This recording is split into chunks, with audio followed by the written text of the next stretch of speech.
Queria agradecer, né, o convite e vocês estarem aqui para assistir mais uma aula à noite. A gente sabe que está corrido para todo mundo, está super cansativo, todo dia tem aula, todo dia tem webinar, tem bastante coisa, às vezes a gente tem que escolher entre 2, 3 webinars. Então, eu espero conseguir ajudar um pouquinho vocês. Eu tentei trazer uma aula bem prática, porque os temas que a gente escolheu para falar hoje são temas muito frequentes, né, no consultório, na prática clínica, são coisas que a gente encontra bastante, às vezes a gente passa umas saias justas com os pacientes, então a gente escolheu esses temas exatamente por isso.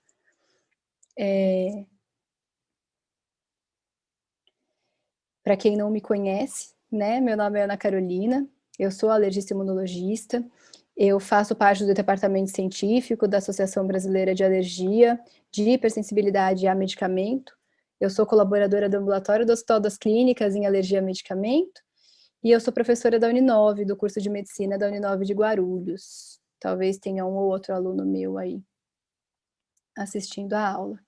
Vou só dar mais uns 5 minutinhos para dar mais tempo para o pessoal entrar. E enquanto isso eu vou começar a virar minha tela, compartilhar a tela, essas coisas.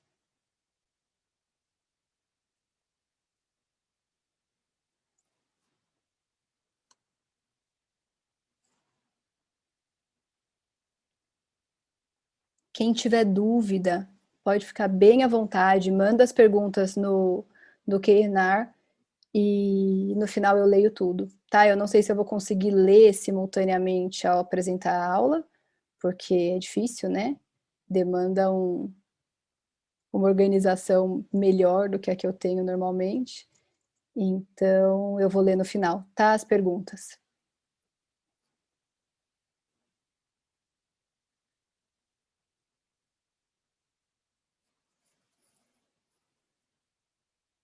Mas podem ficar à vontade, né? Pode perguntar bastante, aproveitar, porque esses bate-papos eu acho que eles são super enriquecedores, né? Até para a gente somar, às vezes alguém me conta que faz uma coisa diferente, fala, nossa, mas no meu serviço eu faço assim, ou não, na minha prática clínica eu faço assado, e isso são coisas que a gente soma, né? Então vamos aproveitar esses momentos aí para somar informação, para dividir informação. Então, vamos lá, deixa eu só clicar aqui.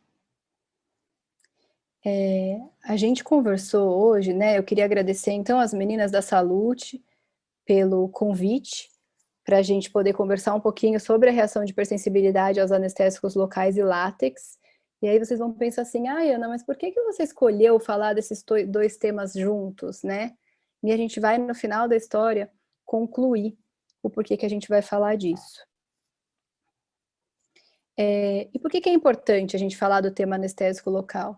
Porque, gente, são aplicadas mais ou menos 6 milhões de doses de anestésicos locais diariamente. Então, sim, todo dia 6 milhões de doses de anestésicos locais são aplicadas no mundo.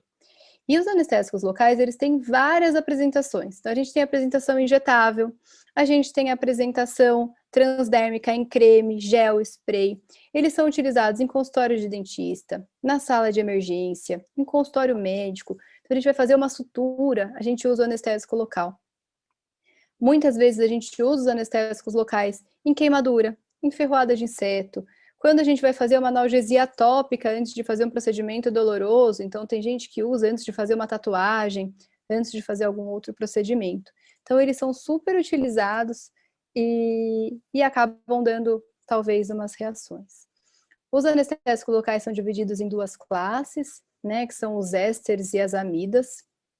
Os ésteres são os derivados, né, do PABA, e aí eles geralmente são metabolizados pela pseudocolinesterase. E uma coisa que a gente sabe, que eu já vou trazer de informação para vocês, é que os ésteres, eles fazem reatividade cruzada entre si. Eles geralmente, eles não fazem reação cruzada com as amidas, que é a outra classe, mas entre si eles fazem. E aí, nessa classe, a gente tem a cocaína, a procaína, a tetracaína, benzocaína. e a proparacaína. A tetracaína eu acho que é um dos que a gente mais encontra por aí, principalmente na apresentação tópica, e utilizada como anestésico. Já o grupo das amidas, eles geralmente são metabolizados pela enzima microsomal hepática, eles não têm reação cruzada entre si. Geralmente, por que a gente usa bastante as amidas? Porque eles têm uma ação de início rápido e uma duração intermediária. Então, a pessoa que recebeu a medicação, ela não fica muito tempo anestesiada, mas fica tempo suficiente para a gente poder terminar uma sutura, por exemplo, ou terminar um procedimento dentário. E dentre os anestésicos locais, eles são os que a gente mais escuta falar, que é a lidocaína ou xilocaína, bupivacaína, mepivacaína, prilocaína, articaína. Então, eles são muito, muito, muito utilizados. E o que a gente percebe, né? As reações aos anestésicos locais, elas são extremamente superestimadas. A percepção, né, do tanto de pessoas que são alérgicas aos anestésicos locais é de 2,5% a 10% da população. Mas a hora que a gente vai investigar, que a gente vai um pouquinho mais a fundo nisso, a gente descobre que a incidência real é de 0 a 1,12%. Então, ela é muito menor do que a incidência que a gente escuta falar. E por quê? Porque a maior parte das reações aos anestésicos locais, elas são devido à toxicidade do próprio anestésico, então aquela parestesia, tontura, às vezes um reflexo vagal, então o paciente pode fazer uma hipotensão, pode fazer uma bradicardia, ou aos efeitos vasopressores, que muitas vezes esses medicamentos eles são associados a um vasopressor. Então o paciente pode fazer taquicardia, palpitação e hiperventilar. E muitas vezes, por conta dessas causas não alérgicas, esses medicamentos eles são suspensos e o paciente fica com algumas limitações na hora que vai fazer outros procedimentos. Outras coisas que acontecem bastante. O paciente tem fobia de agulha, faz taquicardia, a hora que vê a agulha do dentista, a hora que vê a agulha de sutura, desmaia. Ataque de pânico, a síncope vasovagal, ele está com muita dor, né? Então a chance dele ter um reflexo vagal é grande. Os efeitos tóxicos da própria epinefrina endovenosa, que tem muito associação com os medicamentos, com os anestésicos locais, e a sobredosagem de anestésico local. Dependendo da dose, se ela não for dada na dose correta, for dada numa dose um pouco maior, ela pode ser tóxica. Eles podem ser tóxicos para o organismo, causando alguns outros efeitos. Eu trouxe alguns trabalhos para vocês verem. Esse aqui foi com um N de 168 pacientes, foi um estudo retrospectivo em 5 anos, de 2010 a 2014. Pegou pacientes de todas as faixas etárias e eles fizeram 195 provocações com anestésicos locais. 131 delas foram com o próprio culpado, com o medicamento com o qual o paciente falava que tinha reação. Só não foi feito provocação com medicamento culpado quando a gente não sabia quem era o culpado, então a gente não tinha essa informação, ou quando foi uma reação muito sugestiva de uma anafilaxia, tá? Dentre esses medicamentos, né, os medicamentos utilizados, então, foram esses aqui, e em 10% desses pacientes foram descobertos outro vilão. Então, foram antibióticos, os anti-inflamatórios não esteroidais, o látex e os corticoides. E dentre os pacientes que foram provocados, né, após realização de teste cutâneo, todos os testes foram negativos. Esse outro trabalho também foi um estudo retrospectivo de 97 a 2017, no qual foi visto 202 pacientes, e eles resolveram avaliar uns sintomas que poderiam ocorrer até 1 hora após a injeção. Eles avaliaram os efeitos locais e os efeitos sistêmicos da articaína, a mepivacaína e a procaína, fizeram um prick puro, o intradérmico com PRA10 de leitura imediata e tardia e provocação com a medicação pura. De resultado, o que eles conseguiram mostrar para a gente? Os testes cutâneos de leitura imediata foram todos negativos. Os testes cutâneos de leitura tardia, eles fizeram uma leitura em 24 e uma em 48 horas, foram 8 positivos. Então, dos 202 pacientes, eles testaram em 121 pacientes dos 202, eles testaram mais de um tipo de anestésico, e desses 8 testes que eles consideraram positivos, 2 foram celulite na hora da aplicação. Então, provavelmente foi contaminação, né? Não foi uma reação verdadeira alérgica. E os outros foram sintomas inespecíficos, tá? Os outros 6. Então, também nenhuma positividade com sugestão de reação alérgica. Esse outro trabalho, ele foi discutir quem era o paciente que tinha que ser encaminhado para alergista com suspeita de alergia anestésico local. Quem era o paciente que tinha um risco maior de ter uma reação verdadeiramente alérgica? Qual foi o protocolo ideal para você investigar? E a avaliação de reatividade cruzada. E eles trouxeram os dados bastante interessantes. Então, quem que é o paciente que tem que ser encaminhado para o especialista? É aquele paciente que tem uma reação clínica sugestiva de alergia ao anestésico local. Então, resumindo, todo mundo vem para o alergista. Quem que é o paciente que tem um risco aumentado? Um paciente que tem uma história clínica de sintoma cutâneo generalizado, então uma urticária ou um exantema, ou hipotensão. Então, são pacientes com sintomas um pouco mais sugestivos de alergia. E quanto ao teste, como que a gente faz? Eles sugeriram que nos pacientes que têm fator de risco aumentado, que são esses da hipotensão ou com sintoma cutâneo generalizado, ou com envolvimento psicogênico, então o paciente que fez sintoma por estresse, você deva começar o PRIC puro e o intradérmico no 1/10, 1/100, antes de fazer 1/10. E, embora a reatividade entre as amidas sejam raras, vale a pena, ao invés de liberar direto, investigar alguma alternativa. Eu trouxe mais um trabalho, que eu acho o título super capcioso, pensando em anestésico local, que alergia ao anestésico local é realidade ou é mito, né? E ele mostra pra gente que boa parte das reações aos anestésicos locais, elas são por toxicidade sistêmica que afeta o sistema nervoso central, então alucinação, parestesia. Muitas vezes as reações de contato, então os eczemas no local. A grande maioria das reações que a gente acha que foram aos anestésicos locais foram ao látex ou aos antibióticos empregados no mesmo procedimento. Eles não conseguiram comprovar nenhuma reação IgE mediada ao látex. Conseguiu-se mostrar uma reatividade cruzada entre os ésteres, não entre as amidas, e o teste cutâneo continua sendo raramente positivo. Então, eles acharam uma positividade de 17 em 2.202. Então, isso reforça para a gente o quanto a reação de hipersensibilidade aos anestésicos locais é uma reação rara. Então, o que a gente tem que pensar quando chega um paciente para a gente contando, nossa, eu tenho uma reação aos anestésicos locais, eu tenho certeza que eu tive, né? Eu fui no dentista, tomei anestesia do dentista, e aí eu comecei a passar mal na cadeira.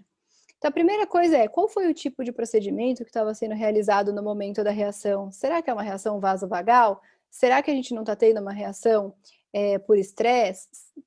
No momento da administração, quanto tempo depois da administração do anestésico local, eu comecei a ter sintoma? Ah, foi depois que eu fui para casa. Eu fui, fiz uma sutura de manhã, e aí a hora que eu cheguei em casa, 4, 5, 6 horas depois, ai, meu coração disparou, e eu acho que a minha pressão caiu. Será que é uma reação mesmo ao anestésico local? Será que é ele o vilão? Revisão completa dos sistemas da reação. O que a senhora teve? Teve algum outro sintoma de anafilaxia? Teve algum sintoma sugestivo de reação IgE mediada? O tipo e a quantidade e a concentração do anestésico local utilizado, para a gente ver se a quantidade não foi tóxica. Tinha vasoconstritor ou não tinha vasoconstritor? Será que essa reação ela não foi uma reação por conta do efeito tóxico dos vasoconstritores? E a avaliação da história médica do paciente, se ele já tem alguma insuficiência renal, insuficiência hepática, algum problema cardíaco ou alguma história psiquiátrica.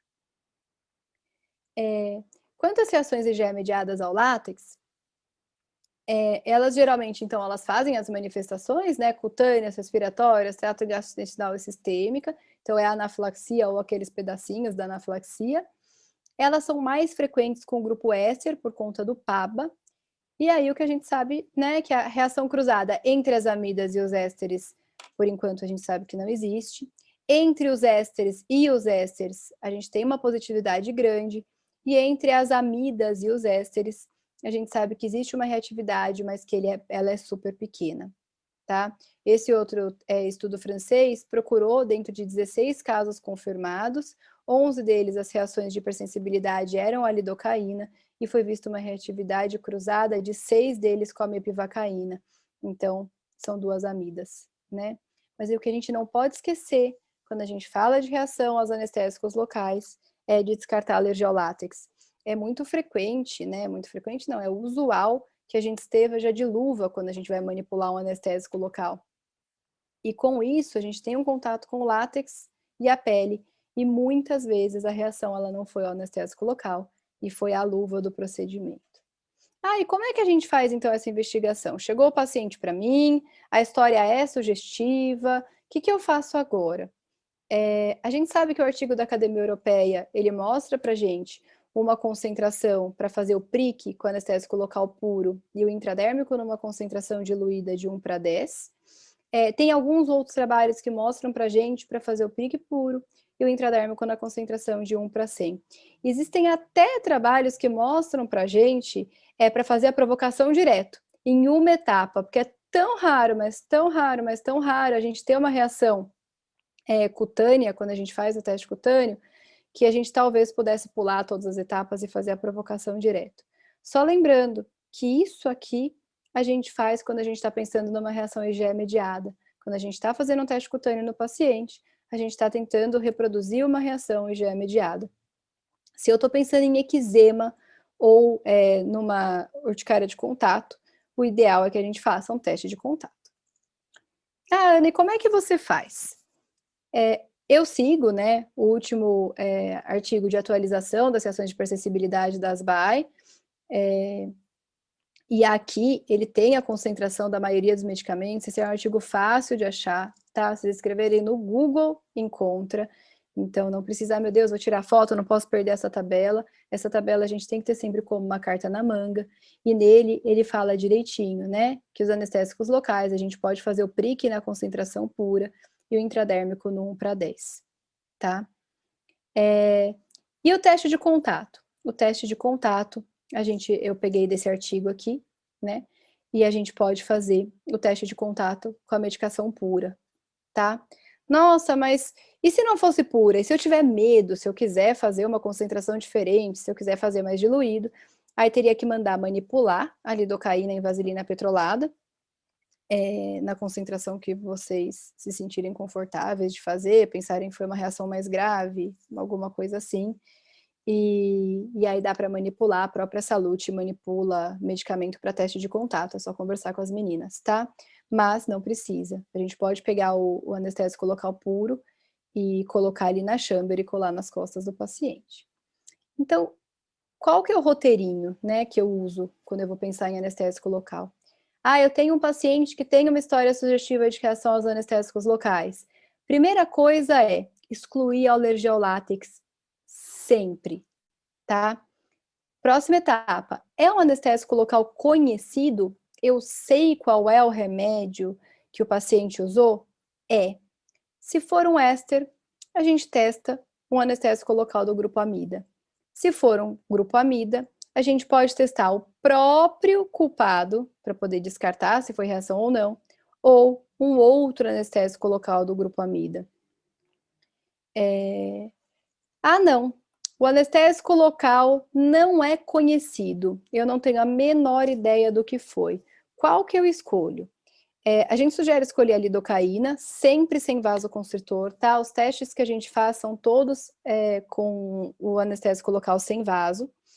E por que lidocaína? Porque a lidocaína, a xilocaína, é o anestésico local mais utilizado, aquele que a gente tem mais acesso, que o paciente mais vai usar nas situações de emergência, tem na maioria dos pronto-socorros, na maioria dos consultórios do dentista. Então, é um anestésico local barato e de fácil acesso.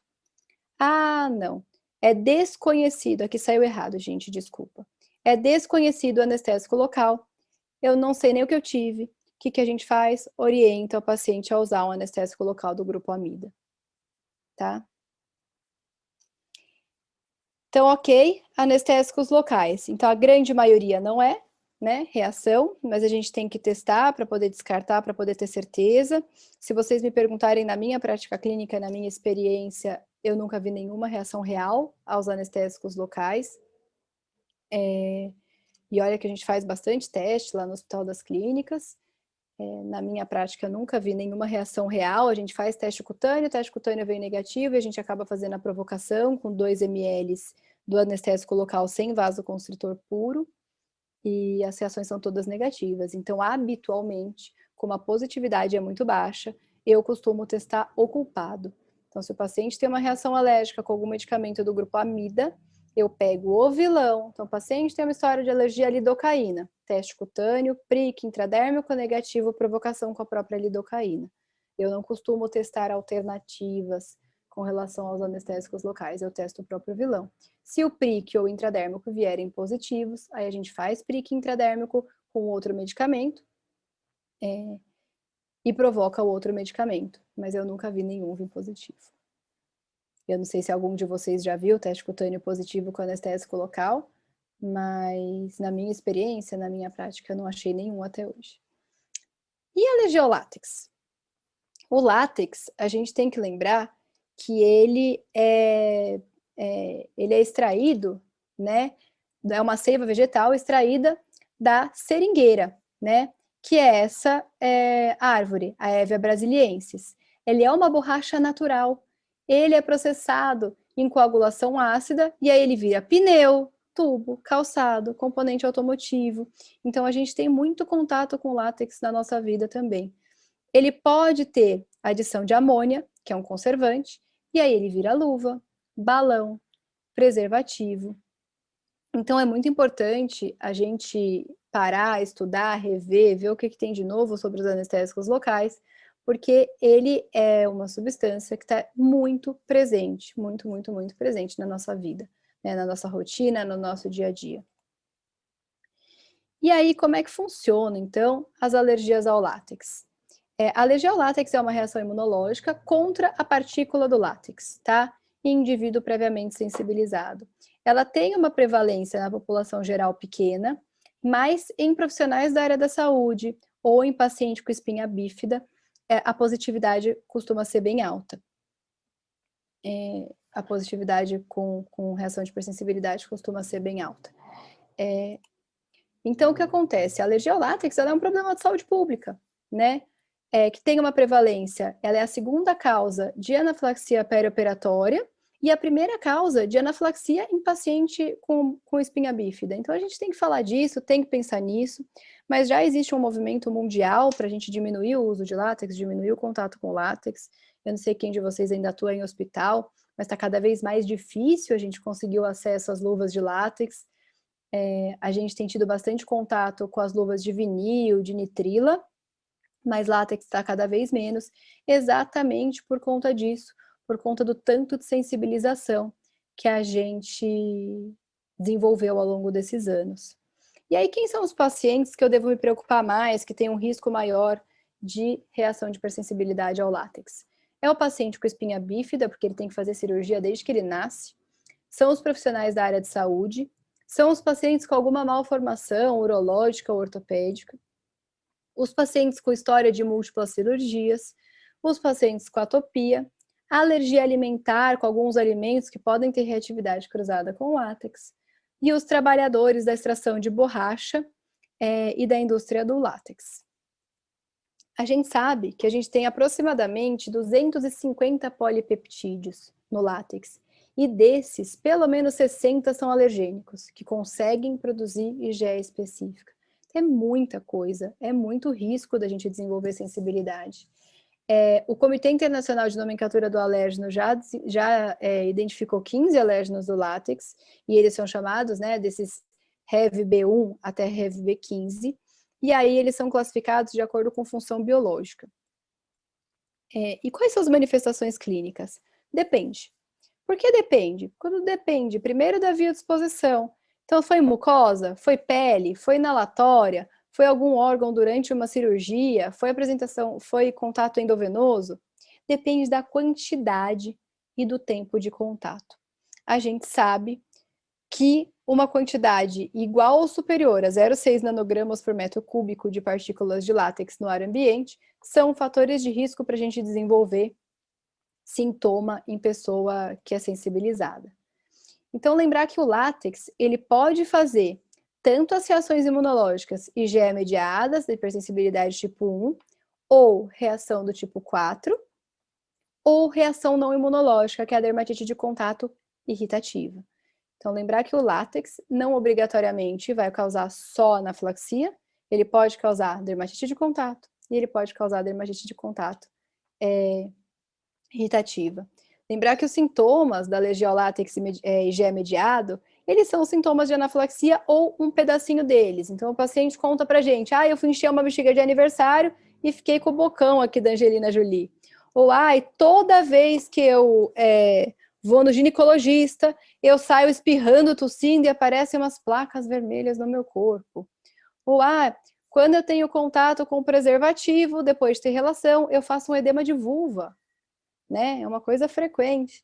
Então, a gente pode ter anafilaxia ou algum pedacinho da anafilaxia, tá? Não obrigatoriamente precisa ter todos os sintomas. Ou a gente pode desenvolver alergia ao látex por hipersensibilidade tipo 4, mediada por linfócito, que é aquela que causa dermatite de contato. Então, geralmente, os sintomas eles são limitados à zona de contato, e aí você pode ter o eritema, a pápula, edema, vesícula, descamação, o prurido e o eczema. Muitas vezes acontece principalmente nas mãos de quem trabalha com luva, e pode ser uma alergia ocupacional, né? Se o paciente tiver que trabalhar com luva. E a história do látex fruta? A síndrome látex fruta é que existem algumas proteínas que fazem reatividade cruzada com alguns alimentos de origem vegetal. Por quê? Porque tem uma homologia estrutural, a estrutura da proteína é parecida. Então, 20 a 60% dos pacientes com alergia ao látex podem ter alguma alergia à fruta, alguma alergia a látex fruta. A gente sabe, né, que banana, kiwi, abacate, mamão e a mandioca são alimentos que são muito conhecidos por poder causar essa síndrome látex fruta. E aí, a manifestação, o que o paciente pode sentir? Ele pode ter uma síndrome da alergia oral, então fazer reação local, ou ele pode ter reação sistêmica grave. O paciente pode fazer uma anafilaxia. Então, o paciente que tem síndrome látex fruta, ele pode comer uma banana e fazer uma anafilaxia ao mesmo tempo. Se ele usar uma luva de látex, se for encher uma bexiga de aniversário ou chegar perto de algum aniversário que está cheio de bexigas, fazer uma anafilaxia também. O principal grupo de risco são os profissionais da saúde, mas tem uma baixa prevalência em criança com espinha bífida. E aí, como que a gente faz a investigação do paciente que tem alergia ao látex, né? Como é que funciona essa investigação? Então, a gente pega o paciente que tem uma história compatível com alergia ao látex e vai investigar. Os sintomas são IgE mediados ou não são IgE mediados? Primeira coisa é IgE mediado? A gente vai fazer a dosagem da IgE sérica específica para o látex, ou um teste cutâneo de puntura com extrato padronizado, ou com a luva. Eu vou falar isso daqui a pouquinho para vocês. Resultado veio positivo, está confirmada a alergia ao látex. Não precisa inventar. O resultado veio negativo. A gente pode tentar dosar os alérgenos, os componentes do látex. Se vier negativo, faz a provocação com látex. Veio positiva, alergia ao látex confirmada. Ou veio negativa, está excluída a alergia ao látex. Não, eu fiz os alérgenos, os componentes do látex e veio positivo. Ok, confirmada a alergia ao látex, parou aí. Mas o paciente tem sintoma não IgE mediado, ele faz eczema quando ele tem contato com o látex. Então, a gente vai fazer o teste de contato bateria padrão e a gente pode colar um pedacinho da luva de látex no paciente. Se vier resultado positivo, a gente sabe que o paciente tem uma dermatite de contato alérgica pelos aditivos da borracha. Se vier negativo, era só uma dermatite de contato irritativa. E como que é a história clínica, né? No que eu me baseio? Então, a gente vai olhar o tipo de manifestação clínica, o intervalo entre o tempo de exposição e o início dos sintomas, lembrar que a reação IgE mediada, ela é imediata, né? Então, ela acontece ali principalmente nos primeiros 30 minutos a 1 hora do início dos sintomas. Mas pode acontecer em até 6 horas aí, mas a maior parte acontece em até 1 hora.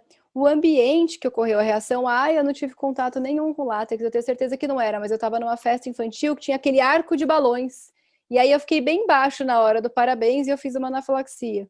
Putz, será que não é mesmo uma reação ao látex? O paciente faz parte do grupo de risco? Não, doutora, não é possível que seja látex, não, mas eu já fiz 18 cirurgias plásticas. Eu fiz abdominoplastia, fiz cirurgia da mama, fiz blefaroplastia, arrumei a orelha. Você pode ter sido sensibilizado. Teve uma melhora espontânea? Passou sozinho? Quais medicações a gente usou para tratar a reação? Respondeu a essa medicação ou não? Nossa, olha, eu coloquei uma luva de látex e aí minha mão começou a coçar e eu tomei antialérgico, não melhorou. Que bom, né? Porque era uma dermatite de contato, a chance dela curar com anti-histamínico ela é pequena.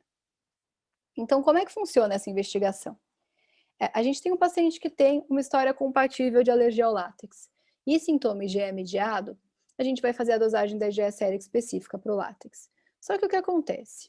A dosagem da IgE sérica específica para o látex, a que a gente tem é a K52. Ela é uma das proteínas. Então, muitas vezes ela vem negativa. Se ela vier positiva, não precisa fazer mais nada, confirmada a sensibilidade ao látex, e a gente não prorroga a investigação, tá? A gente sabe que a sensibilidade da IgE sérica específica ela é alta, ela é de 73% a 79%, se você for sensibilizado a aquela proteína que você investigou. Não. O resultado veio negativo, né? O que eu faço agora? Então, a gente consegue fazer a investigação dos outros componentes do látex. Tá super difícil de fazer, eu não sei se vocês estão conseguindo fazer em algum lugar. A gente já consegue até para uma coisa ou para outra, ou a gente tem que fazer o Imunocap-Isaac, que consegue consegue investigar algumas outras proteínas aí, alguns outros alérgenos do látex. Mas essas proteínas só via Imunocap, tá super difícil de conseguir fazer. Não, Ana, não consegui fazer os alérgenos dos componentes do látex. O que eu faço, então? Então, a gente pode fazer o prick test, né? O teste de puntura. E aí, eu sugiro fazer com o extrato, é um extrato padronizado que é vendido pelo laboratório, né? A Salute Vita tem aí, conversa com eles, os outros laboratórios também têm. E fazer o prick-to-prick com a luva de látex. Se possível, tem alguns trabalhos que mostram pra gente para fazer com mais de uma marca da luva de látex. Por quê? A quantidade de alérgenos que tem em cada luva é diferente. Então, em uma você vai ter o HERB-V3, na outra você vai ter o 5, na outra você vai ter o 7, o 9 e o 8. E muitas vezes o extrato que você, ou a proteína que você é sensibilizada é diferente da proteína que você conseguiu num prick-to-prick pegar para poder colocar na pele do paciente. E como a gente faz? Pegou a luva de látex, pega uma agulhinha ali de insulina, aquela menorzinha, cutuca a luva e prica a pele, tá? Igual qualquer prick-to-prick. Na literatura existe uma discussão se coloca na água, se não coloca na água. Não existe um consenso sobre isso. Eu não coloco na água, eu não vejo necessidade, tá? Eu não acredito que vá mudar alguma coisa ou que vai soltar mais proteína e dar certo. Então, eu faço com o extrato e com a luva de látex. Se eu tenho acesso a 2 marcas, eu faço com 2 marcas. Se eu tenho acesso a uma marca só, eu faço com uma marca só. A sensibilidade do teste cutâneo é alta, é de entre 90% e 98%, e a especificidade também. Lembrar que a gente só faz o prick com a luva, a gente não faz o intradérmico. O extrato de látex que a gente tem aqui no Brasil, ele não é próprio nem na concentração e nem é uma solução estéril que a gente consiga fazer intradérmico. Então, a gente faz o prick e se baseia só no prick para avaliação de resposta. Ana, veio o resultado negativo. O que eu faço agora? Se vier um resultado negativo, a gente vai fazer o teste de provocação com o látex. O Teste de provocação com látex nada mais é do que a gente colocar o paciente em contato com o látex.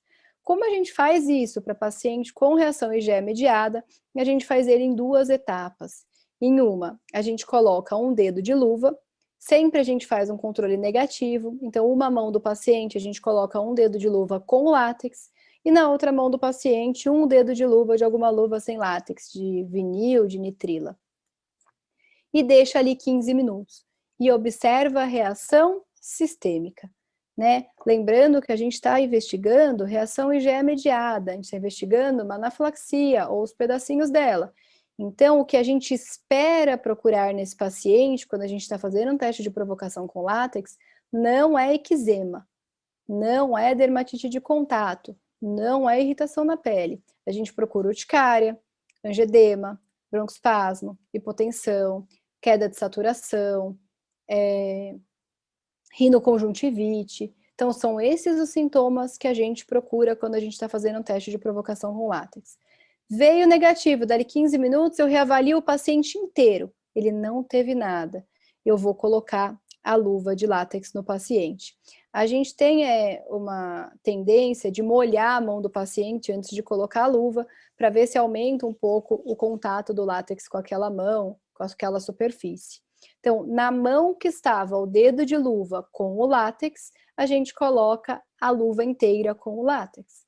Na mão que a gente coloca o dedo de luva sem látex, a gente coloca a luva inteira sem látex. E aí vai deixar esse paciente mais 15 minutos. 15 minutos, reavalia o paciente inteiro. Tá tudo bem? Deixa mais 45 minutos essa luva na mão do paciente e continua observando se vai aparecer alguma manifestação sistêmica. Deu 1 hora de contato com o látex, não teve nada, tira aquela luva e, se possível, deixa esse paciente em observação mais 1 hora, tá?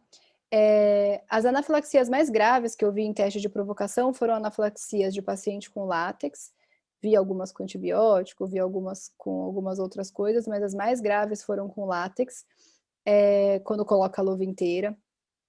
Então, não dá para fazer em ambiente que não está preparado para tratar uma anafilaxia e nem por médico que não está preparado para tratar uma emergência que é anafilaxia, tá? O paciente, a gente não tá, eu vou reforçar isso 1 milhão de vezes na cabeça de vocês, a gente não está investigando uma dermatite de contato, a gente está procurando uma anafilaxia ou os pedacinhos dela, a gente está investigando reação IgE mediada. Então, não dá para fazer num consultório que não esteja preparado para tratar anafilaxia. Tá? Não é só colocar uma luvinha e ver o que acontece. O paciente faz anafilaxia real na sua frente. E se os sintomas não forem IgE mediados? Aí a gente vai fazer o teste de contato, a gente pode usar a bateria padrão, e aí a gente pode colocar numa chamber uma bateriazinha, um pedacinho de luva para poder avaliar. Teste de contato feito igual qualquer teste de contato, faz uma leitura em 48 horas, a segunda leitura em 96 horas, e a gente avalia se aquela reação é realmente alérgica, ou ela é uma reação de irritabilidade. A gente sabe que o que tem no teste de contato na bateria padrão são os aditivos da borracha, então tem o tiuran, carbamix, mercaptomix, parafenileno, resina epox e o butil paraterciário, resina, né, que são os componentes da borracha, e a gente também pode colar uma luvinha de látex. Aí as avaliações do teste de contato, a gente vai dando em cruzes, né? Então aqui não tem nada, aqui tem um leve eritema, aqui a gente já começa a ter algum eczema, e aqui a gente tem as vesículas. E aí, se vier positivo, confirmada dermatite de contato alérgica aos aditivos da borracha ou ao látex, se a gente fizer direto com a luva. Se vier um resultado negativo, a gente tem uma dermatite de contato que era só irritativa. E vamos falar de prevenção primária, né? Quando a gente fala de prevenção primária, primeira coisa, pacientes que têm um alto risco de alergia ao látex, então aquela criança que tem a bexiga, a espinha bífida, profissional da área da saúde, eles têm que evitar, né, usar luva com látex, dar preferência para luva sintética, vinil, nitrila, silicone, neoprene, poliuretrano, né? Lembrar que existem algumas luvas com baixo teor de proteína do látex ou sem talco. Ai, Ana, mas o que é o talco? O talco da luva de látex, gente, ele é amido de milho, tá? Ele é maisena. Ele é amido de milho. Ah, então aquilo não é o látex? Então, se não tiver pó, não tem látex? Tem látex. O látex, ele tá na borracha. O que acontece é que o pó da luva, ele pode ser um carreador do látex do plástico ali da luva. Mas ele em si não é o látex, tá? E aí a gente tem que tentar evitar equipamento ou dispositivo que contém látex. Então, sempre que der para trocar, a gente troca. Que mais? Criança com meningomielocele ou malformação congênita, tentar conversar com a equipe para tentar fazer os procedimentos o máximo possível látex-free, para eles não se sensibilizarem. O paciente que tem uma dermatite de contato, tratar direitinho, para não ter perigo dele se sensibilizar através daquela pele. Então, o procedimento efetivo e o que dá certo mesmo de prevenção primária é não tenha contato com látex, né? São as criações dos ambientes látex-free, que estamos com uma tendência mundial cada vez maior disso acontecer, isso tem acontecido, a gente está caminhando para isso, mas a gente ainda não tem esse mundo ideal. E prevenção secundária, depois que já aconteceu, que eu fiz o diagnóstico, ou quando eu estou ainda na investigação, o paciente tem que andar com um alerta médico. Pode ser uma pulseira, pode ser um cartão, eu só não recomendo tatuagem, né, principalmente antes da investigação, mas pelo menos em algum lugar tem que estar escrito. Se der, o paciente, o ideal é carregar a luva sintética, né? Leva um parzinho de luva de vinil, de nitrilo, alguma coisa assim na bolsa ou na carteira ou em algum lugar, principalmente quando vai para algum consultório de ginecologista, de dentista, porque às vezes a pessoa não tem na hora. Orientar para prestar atenção em reatividade cruzada com os alimentos. A gente não faz uma dieta no paciente que não tem história de alergia alimentar. O que a gente faz é, se aparecer qualquer sintoma comendo alguma fruta ou alguma raiz, o senhor me avisa e não come mais, tá? A gente não exclui. Tem que ter normatização dos rótulos, então tem que estar escrito em todo lugar, a gente tem que brigar para isso. Reconhecer produto que contém látex, então educar o paciente para ele saber o que é látex, o que não é látex. O paciente tem que andar com plano de ação, e o paciente que teve uma anafilaxia, o ideal é ele andar com uma adrenalina autoinjetável. Evitar beta-bloqueador é uma discussão eterna, porque o paciente é um paciente com risco aumentado de fazer uma anafilaxia, mas se ele precisar e for fundamental o uso do beta-bloqueador, não é que o beta-bloqueador vai fazer ele ter mais anafilaxia, mas quando a gente for tratar vai ser um pouco mais difícil, caso ele tenha. E orientar os preservativos sem látex, hoje em dia tem bastante marca. Isso é uma pergunta que me fazem direto no consultório. Ai, doutora, mas aí eu não vou poder usar camisinha? Eu falo, não, gente, camisinha tem que usar, né? A gente tem que usar camisinha para prevenção de DST, não só de gravidez. Mas existem os preservativos sem látex, eles eram muito mais caros, hoje em dia o preço deles está caindo, está um pouco mais acessível. Lembrar, né, que tem algumas coisas que eles conseguem entrar em contato, então não tem problema, então neoprene, nitrila, vinil, silicone, poliuretano, polietileno e acrílico são coisas que não têm látex, então a gente consegue liberar para esses pacientes. Uma coisa que me perguntam também bastante é se a seringa, nas seringas de plástico, aquela borrachinha não é látex, não é, tá? Aquilo é borracha vulcanizada, não tem látex, vem até escrito, se vocês pararem para ler na seringa, naquele papelzinho da seringa atrás, vem escrito borracha vulcanizada sem látex. Então, porque você fala, senão como é que vai fazer as medicações do paciente? Ele precisa fazer uma medicação endovenosa ou ele precisa colher algum exame de sangue, alguma coisa assim, só tomar cuidado com o garrote, mas aquela borracha não tem problema, tá? Quando o paciente for fazer uma cirurgia ou um procedimento diagnóstico, tem que ter cuidado multidisciplinar, né? O paciente ele tem que estar, toda a equipe tem que estar ciente do que está acontecendo. Toda a equipe tem que saber como lidar com uma anafilaxia. Toda a equipe tem que saber que não é brincadeira, o paciente pode morrer. tem que fazer uma triagem de risco elevado, então os sinais vitais têm que ser super minuciosos. Os leitos e o prontuário do paciente deve ser identificado. A sala cirúrgica, né, tem que ser látex free, então geralmente eles deixam ou para a primeira cirurgia do dia, se não tiver látex free, excluir qualquer contato com látex. As medicações e frascos têm que ter tampo de borracha, ficar de olho que muitas vezes o tampo da medicação tem látex, e aí medicação profilática a gente não costuma fazer, tá? Então tem que estar escrito em tudo quanto é canto que o paciente é alérgico a látex, ó. Não é para ter dúvida, plaquinha, no prontuário, na prancheta, em todos os lugares. E tudo que vai ser usado nesse paciente em especial tem que ser separado. Existe luva cirúrgica sem látex, tá? Estéreo. Ah, e a imunoterapia? Existe, né, imunoterapia contra látex? Foi tentado fazer uma época, na Europa eles ainda fazem, aqui no Brasil a gente tentou fazer, só que os pacientes tinham muita anafilaxia. Os pacientes ficavam muito graves durante a realização da imunoterapia. A eficácia não conseguiu ser comprovada, então a eficácia era variável. E aí apareceu tanto evento adverso com a imunoterapia subcutânea para látex, que a gente parou um pouco de fazer. Na Europa ainda é feito como pesquisa. Tem sido discutido a via sublingual, mas a gente ainda não tem esses extratos. E aí a gente está pesquisando novas, a gente não, né? Está tendo uma pesquisa mundial de uso de alérgeno recombinante, adjuvante, para ver se o paciente vai ter menos sintoma, mas ainda é tudo fase experimental.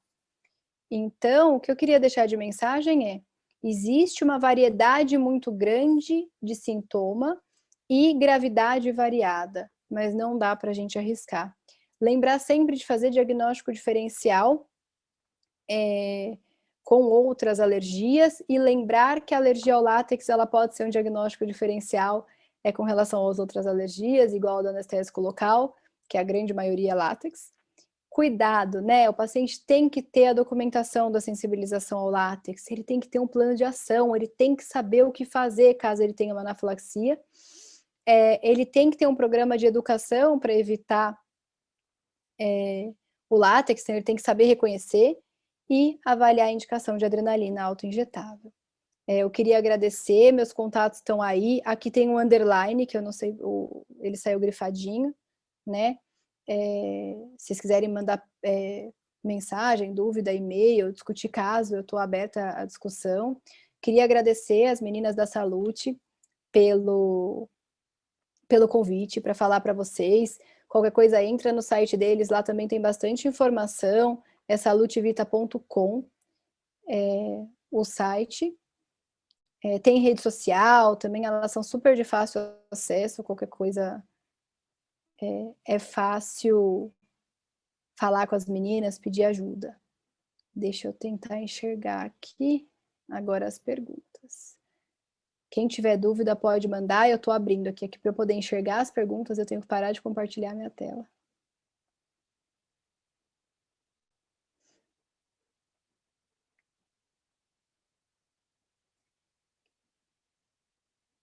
Dúvidas, pessoal?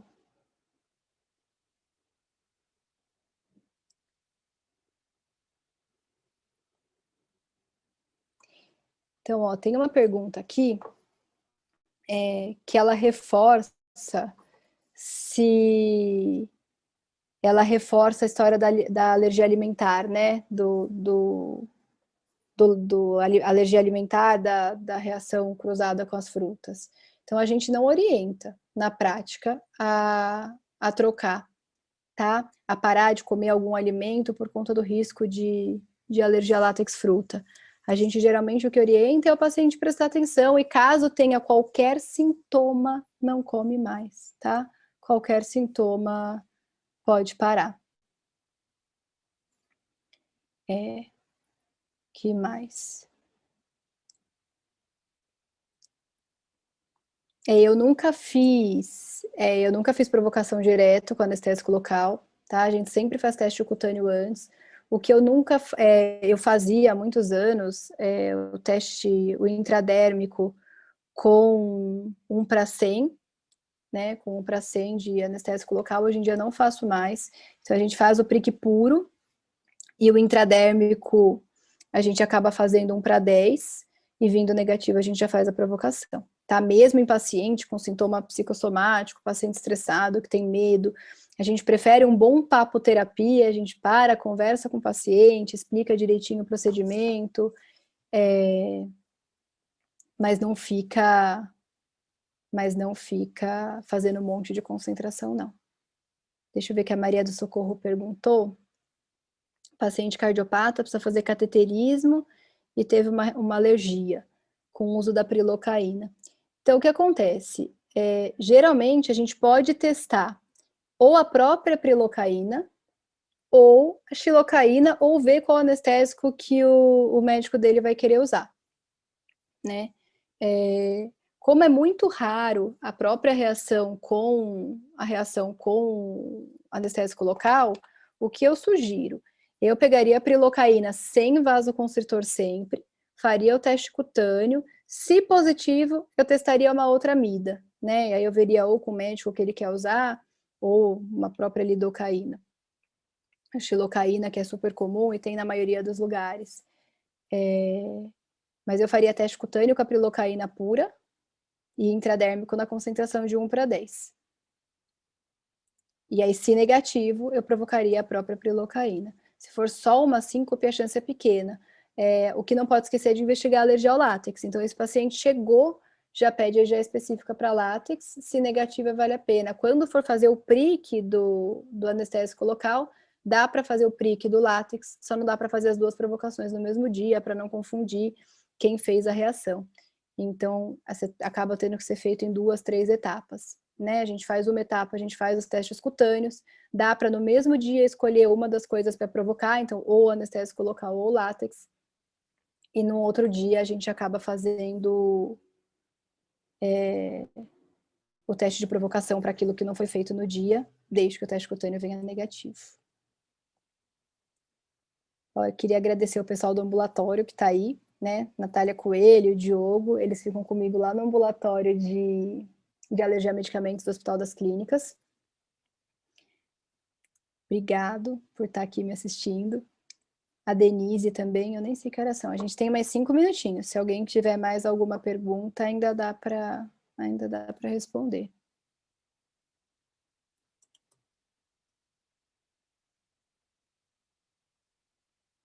Se não, eu queria agradecer o convite.